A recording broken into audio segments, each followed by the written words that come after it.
पिछले भाग में आप सभी ने देखा कि रेखा मंजरी का नागिन होने का सच रोहन को दिखाकर उसे हमेशा के लिए दूर कर देती है और मंजरी रोहन के बच्चे की माँ बन जाती है। मंजरी के लिए ये समय बहुत कष्टदायी होता है। बिना रोहन के मंजरी बच्चे को जन्म देती है, मगर पता नहीं रोहन की माँ रेखा का क्या मकसद था जो वो उस तांत्रिक के साथ मिलकर कोई बड़ी चाल चल रही थी।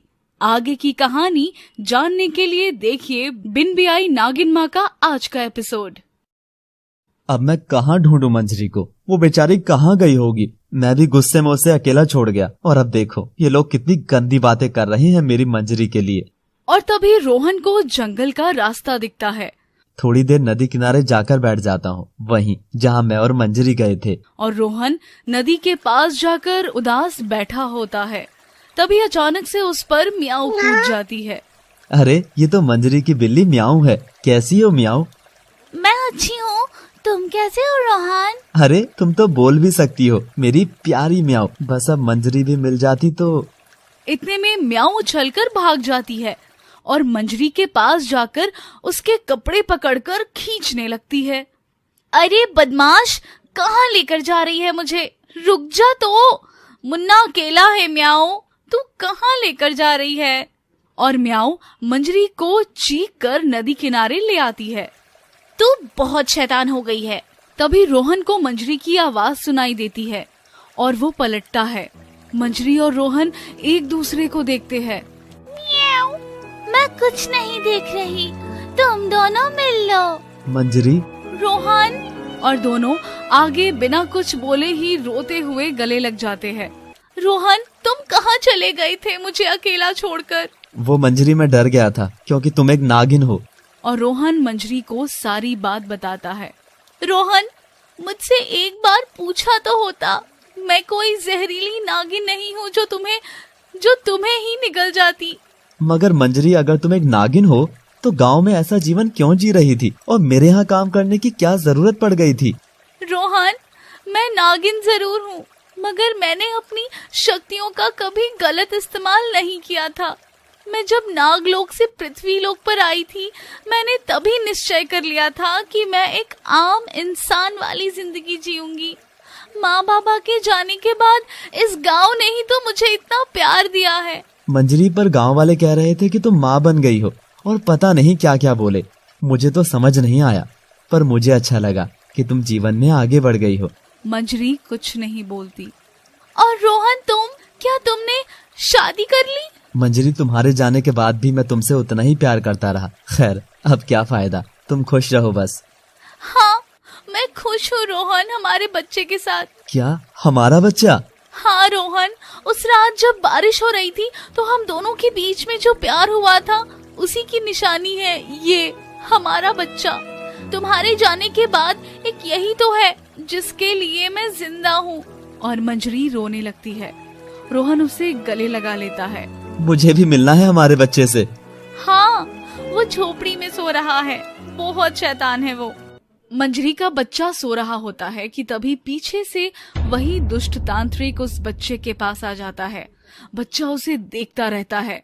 जैसे ही तांत्रिक बच्चे को गोद में उठाता है, बच्चा जोर से रोने लगता है।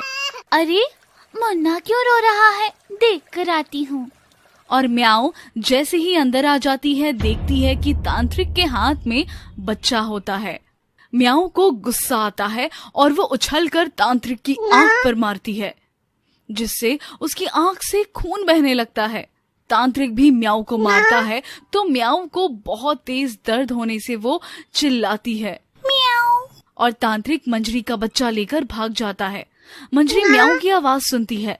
रोहन और मंजरी दोनों जल्दी से दौड़कर अंदर आते हैं और म्याऊ को जमीन पर घायल पड़ा हुआ देखते हैं। म्याऊ, ये सब कैसे हो गया? वो दाढ़ी वाला आदमी मुन्ना को लेकर गया। मंजरी, जाओ उसे बचा लो। और मंजरी और रोहन इधर उधर मुन्ना को ढूंढते हैं, मगर वो कहीं नजर नहीं आता। तभी म्याऊ हिम्मत कर उठती है और चारों ओर की जमीन सूंघती है। रोहन, वो बूढ़ा तुम्हारे बच्चे को गांव के अंदर लेकर गया है। और रोहन और मंजरी उसे ढूंढते हुए गांव में पहुंचते हैं।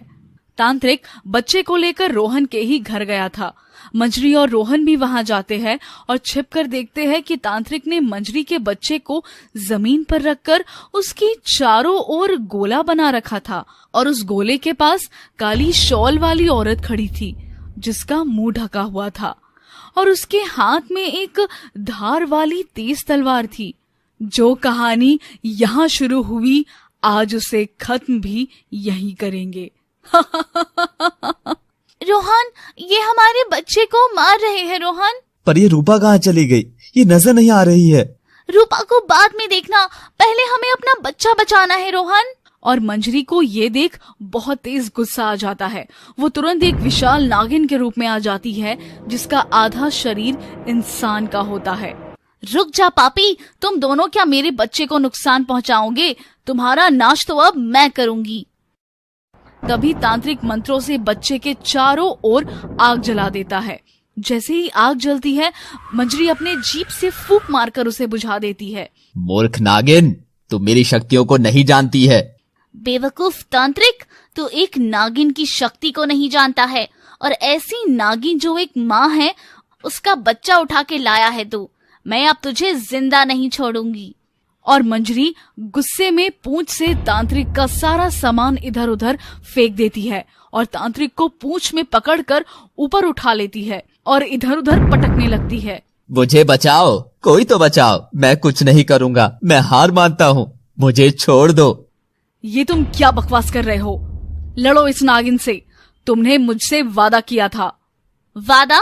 कैसा वादा? रुक तू, अब तेरी ही बारी है चुड़ैल, मेरे बच्चे पे तलवार चलाएगी। तभी वो औरत वहां से भागकर जाने लगती है, मगर जैसे ही वो बाहर निकलती है, रोहन उसे पकड़कर अंदर ले आता है। मंजरी, ये रहा तुम्हारा शिकार।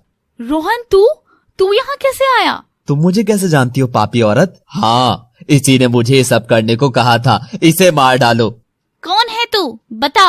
और जैसे ही मंजरी उसके चेहरे से उसका नकाब हटाती तो रोहन और मंजरी के होश उड़ जाते हैं। माँ, आप? नकाब के पीछे रोहन की माँ रेखा ही होती है जो तांत्रिक के साथ मिली हुई थी। पर माँ जी, आखिर ये सब क्यों? हाँ, मैंने ही ये सब करवाया था इस तांत्रिक से, पर ये सब सिर्फ हमारी भलाई के लिए किया था बेटा। भलाई? इसमें कैसी भलाई? मैं जंगल में इसी तांत्रिक से मिलने जाती थी।